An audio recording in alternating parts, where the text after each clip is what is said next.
patay. Salpok. Gago yung kotse. Basag.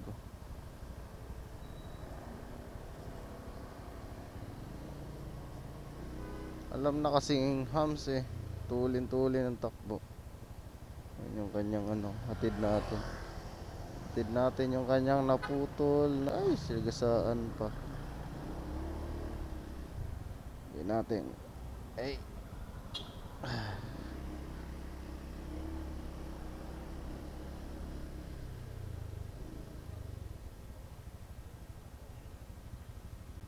Plaka mo te. Tinakbuhan ka?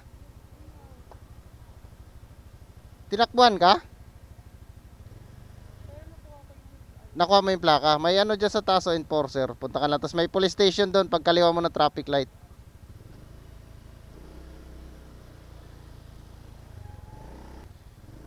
Tinakbuhan si ate.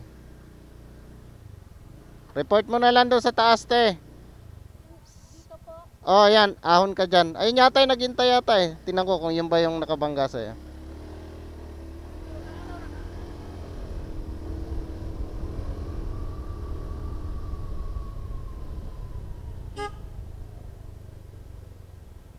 Boss, ikaw ba yung nakadali kaya no? Sa babae. Ayun. Yan sa taas may ano naman dyan eh. Enforcer. Ito pala te.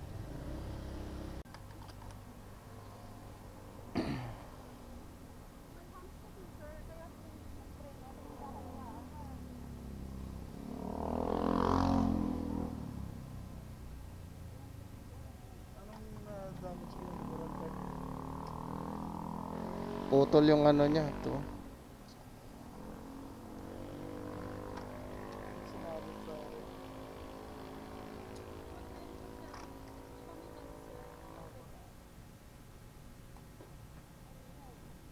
Pag-usapan nyo na lang.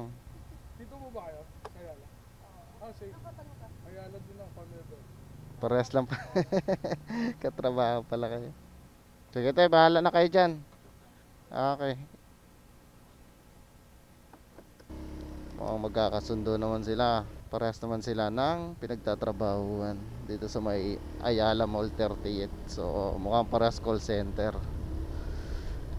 Yung kasing kotse, ito kasi sa may eskwela ng St. Paul, dun sa may pedestrian. Yan, may hams yan. Ito hams pag pababa pa, pag galing ka ng Meralco. Tapos ito naman yung isang hams kapag galing ka naman doon sa may Valle Verde. So paangat yan siya. So yung motor kasi syempre may hams, kaya nagminor. Yung kotse siguro hindi nakapag-minor or nakapag-minor naman siya, pero alanganin na, kaya nasalpok niya. Malaki yung damage ng motor kasi putol yung kanyang tapalodo. Mahal yan kasi isang set mong bibilin yan. Tinulungan ko na din si ate dahil hindi niya alam na putol yung kanyang tapalodo. At dinampot ko na lang at inabot sa kanya. Di mo talaga masabi ang aksidente, kaya ingat-ingat, at least kahit papano pareha silang safe.